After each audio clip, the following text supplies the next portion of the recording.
maintain who they are.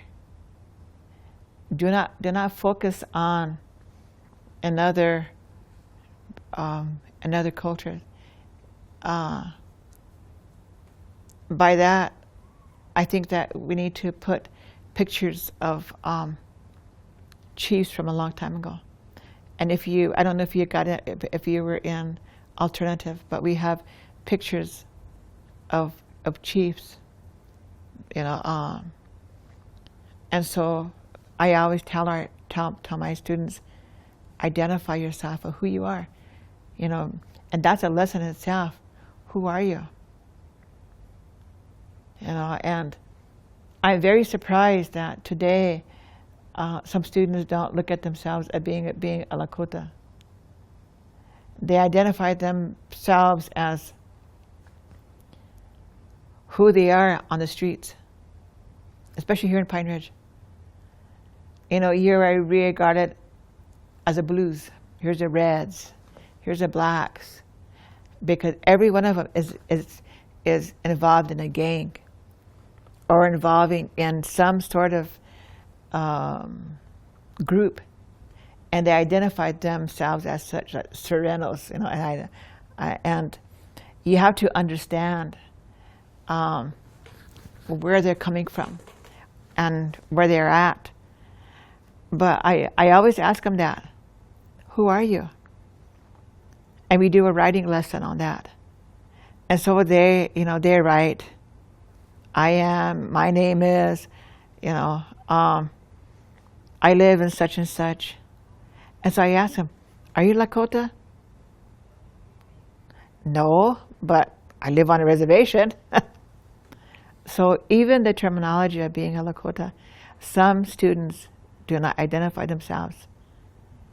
And I always ask them, they listen to rap artists, and they listen to their songs. They listen to all this music, and I always tell them, back in my day, you can hear the words, and they're beautiful words. And it tells. I said, this is all poetry. I said, every song is coming from a poem that somebody wrote, and it became. I said, poems come from the heart of the editor. The person that's writing it is the one that has the heart. He's speaking from the heart. So I said, what do you think? I said, some of these people that are singing, and you like them. I said, they're in the city, maybe someplace in California, someplace in Tennessee or Georgia or wherever. I said, they don't know reservation. They don't know gravel roads. They don't know dirt roads. I said, they don't know those things. So I said, do you know where they come from? No. Okay, then let's study our own. Let's compose something that is coming from our heart.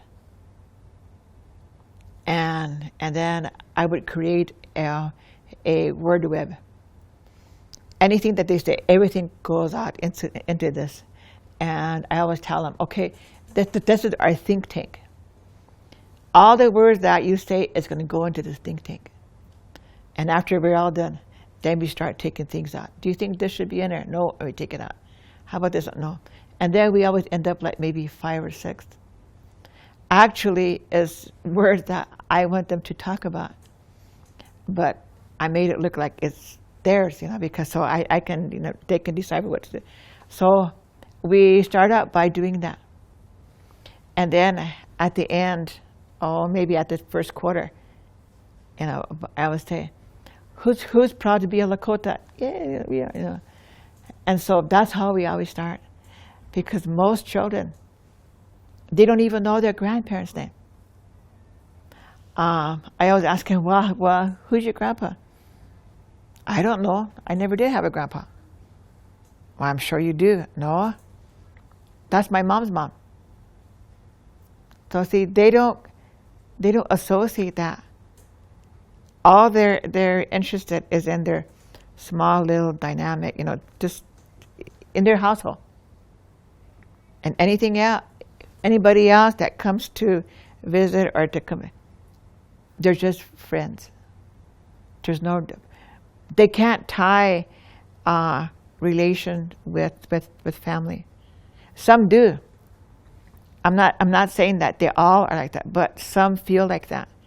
And so we have to go and teach that. And I always feel that we need to do more of that, of who they are. They need to identify themselves. What did Chief Red Claw stand for? What did Crazy Horse stand for? What did Sitting Bull? Why do you think he said, "Let us put our minds together and see what we can do for them"? I said, why did he say that? And then they always come up with different things. Well, I think, look at his eyes. I said, what is he thinking? And they come up with their own stuff that they think that he's thinking. But that's how we need to start. Many of our children identify themselves. They have eraser burns. They're a part of somebody's group. They have C's burned on their arms to indicate they belong to this. Black Wall, East Side, the West Side. And then you got some kids from the Crazy Horse are nomads. So that is their world. And you have to do something to get into that. And so I always tell them, is that Lakota way? I said, you're taught to be humble. You're taught to respect. I said, what you put into this body, I said, you have to take care of the body. I said, Takashla, God gave you this body. Now you have to take care of it. But what you put in here, or you shoot up, or whatever you do, I said, is that being a Lakota? And someone said, yeah, Captain says, well, you know what? I said, Captain. I said, what if Captain tells you to jump off a roof? Oh, I already did that, so I have to use something else, so. But all these things tie in as to who you are and how proud we are. And I said, we are a proud people.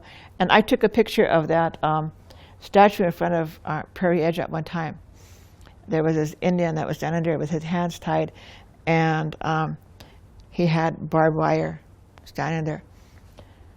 And I took pictures of it one time. I took the front and the back, and I brought it back one time, and I told the kids, what's wrong with this picture? I said, write about it. What do you see in this picture? What do you think is going on here? I mean, it was really interesting to see, the different kinds of things that they come up with. And one of them stood out for me, and he said this. He said, I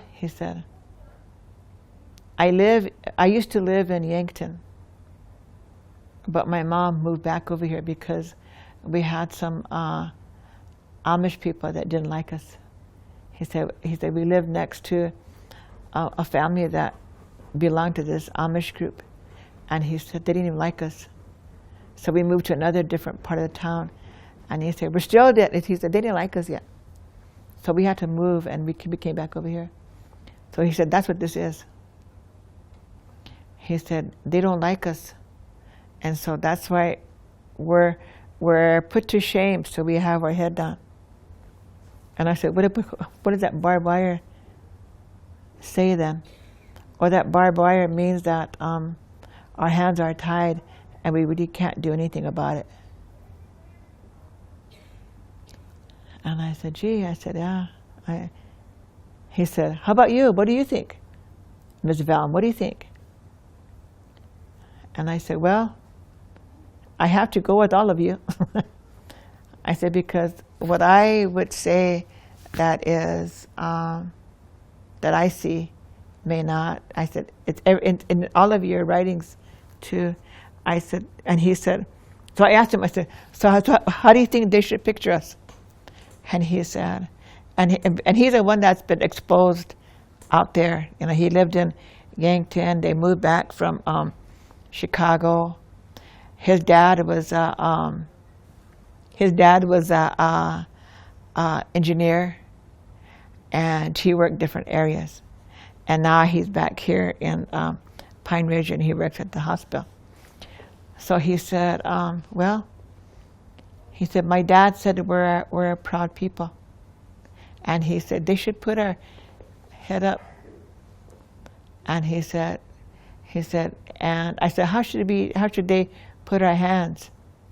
He said, our hands should be like this.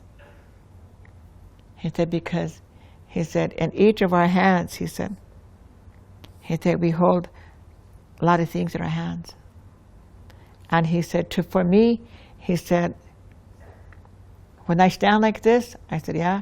He said, I have the whole world in my hand, that I can do anything, and I can be whatever I want, and I can do anything to get there to where I want to be. I said, yeah, you're right. I said, gee. I said, uh-huh. I said, you are right.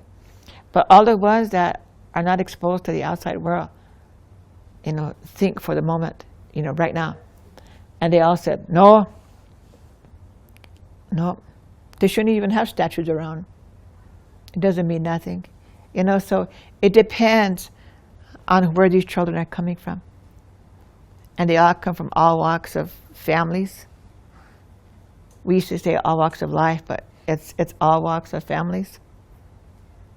It's how family has their dreams or visions or goals, whatever.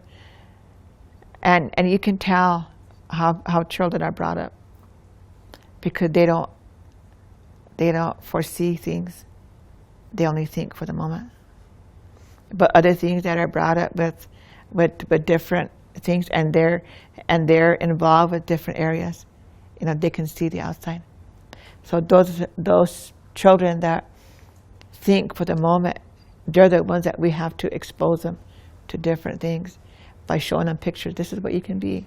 This is where if you went to school, you're going to see all these things. And today now, last year's 8th graders from alternative all have different dreams. They all want to go outside of their reservation to go to high school. They all want to go to college. They want to be in the military so they can see the world. And so today, last year, today, things are kind of changing. But it's not changing at a rapid rate. It's changing kind of somewhat fast. At one time we were standing still, but now it's changing because kids are being exposed to different things now. Internet, you know, iPads and tablets. You know, they're all being, you know, they can see these things on the internet, and they want to be a part of it. So everyone's changing their lifestyles now. So I really think that we are almost there, but not yet there. I mean, we're almost there, you know, but we need a little push for our children.